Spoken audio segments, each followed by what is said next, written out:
जय जवाहर जय आदिवासी। तो हूँ नीलेश एम मावी और नीलेश एम मावी ऑफिशियल में सभी का स्वागत करता हूँ, क्योंकि एक सॉन्ग आने वाला है वीआईपी ग्रुप में और एक टीम भी रखी गई है। तो सॉन्ग का नाम भी रखा गया है और किस तारीख को अपलोड होने वाला है ये भाई बताएगी।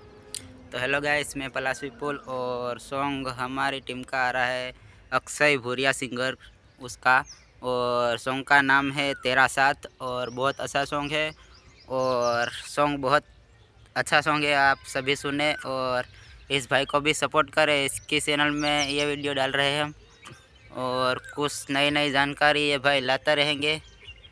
तो थैंक यू।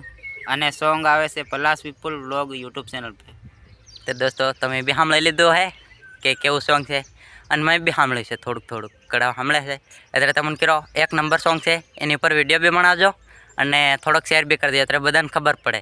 નાનો એવો ગ્રુપ છે, સુપર ટુપર કામ કરવા જઈ રહ્યું છે અને થોડોક સપોર્ટ કરો, અગાડી વધી તે નામ બી ચાલે આદિવાસી। જય જવાહર જય આદિવાસી।